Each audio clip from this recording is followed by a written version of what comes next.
ছোটবেলা থেকে চানাচুর বলতে আমার একটাই পছন্দ, মুখরোচক, স্বাদে স্বাস্থ্যে। ভালো খান, সুস্থ থাকুন। মুখরোচক, ভালোবাসার ৭৫ বছর। বাবার আইবুড়ো ভাত তো লুকিয়ে লুকিয়ে রাধাকে খাইয়ে দেওয়া হয়েছে, তবে এবার বিয়ের পিড়িতে বসছে। তাই তো আগে আদিত্যর কাছে আসি, কি বলবে, মেয়েকে একদম পছন্দ করছে না তো? না, পছন্দ না করাটাই স্বাভাবিক। বাচ্চারা খুব ট্রান্সপারেন্ট হয়, আমাদের মতো লোকের মন রাখার জন্য কিছু করতে পারে না। তো ওর যেটা মনে হচ্ছে সেটা বলছে, বাবা হিসেবে আমি সেটাকে সম্মান করি। এবং আলোর আর আমার পুপুলকে বড় করার পেছনে উদ্দেশ্যই ছিল যাতে ও নিজের ভাবনা নিয়েই বড় হতে পারে। তো এখন সিচুয়েশনটা দেখতে খারাপ লাগছে বা একটা অকওয়ার্ড লাগছে হয়তো, কিন্তু এটাই স্বাভাবিক বলে আমার মনে হয়। ওর কাছে তো আসবো, তার আগে আলো কি বলবে? সবচেয়ে পছন্দের মানুষ আদিত্য বিয়ের পিড়িতে। আলোর নিশ্চয়ই খুব খারাপই লাগছে নিজের বরকে বিয়ে করতে দেখে, আর স্পেশালি যার সাথে বিয়েটা ঠিক হয়েছে মেঘা। আলোর মনে হয় না যে মেঘা একটা ভালো মা হতে পারবে আমার পুপুলের জন্য। তো অবশ্যই আলো চিন্তায় আছে। রাধার সঙ্গে প্রচুর চেষ্টা সে চালিয়েছে বিয়েটা আটকানোর, আদৌ আটকাতে পারবে না কি হবে সেটা ক্রমশ প্রকাশ্য। আলোকে তো একেবারেই ভুলে যেতে পারেনি আদিত্য, তাই না? ভুলে যাওয়া সম্ভব না, ভালোবাসার মানুষকে ভুলে যাওয়া যায় না। তুমি ভুলে গেছো তোমার ভালোবাসার মানুষকে, তাহলে পুপুল কি বলবে? কি বলবো? এই যে বিয়ে হচ্ছে, আইবুড়ো ভাতটা তো একদম ভেস্তে গেল। হ্যাঁ, ভেস্তে গেল। আমি তো রাধাকে খাইয়ে দিলাম, কারণ আমি একটা সিন করেছি পুষ্পা আন্টির কাছে গিয়ে। হ্যাঁ, এবার কি বলবে তুমি? আমি কিচ্ছু বলছি না। না, তুই বল। আর বলবো না, তোমার রিয়াকশন দেখে আর বলবো না। তুই বল কেমন মজা করছি আমরা, তোর সেজে কেমন লাগছে? আমার খুব ভালো লাগছে। আমি আরো সকাল থেকে এক্সাইটমেন্ট ছিলাম যে কখন আমি সাজবো। এক্সাইটেড ছিল।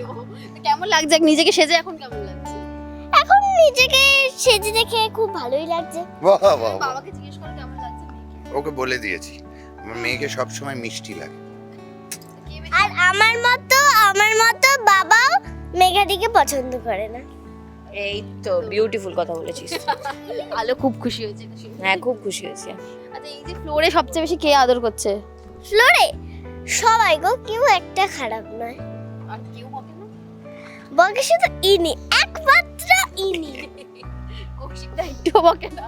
না, মজা করে।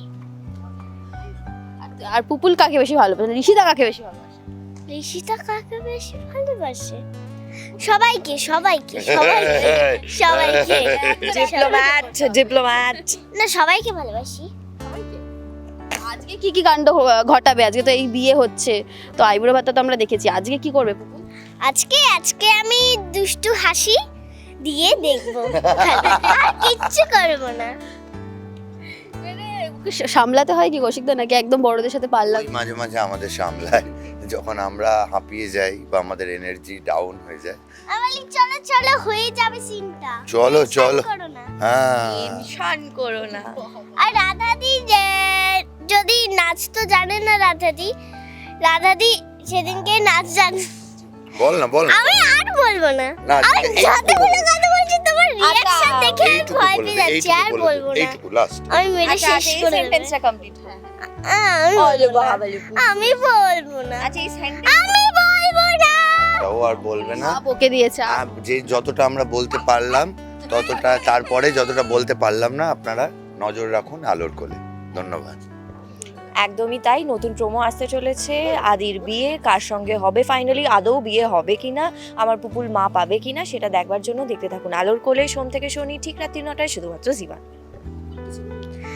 যেটা বললে সেটাই। Thank you. নমস্কার করুন। নমস্কার।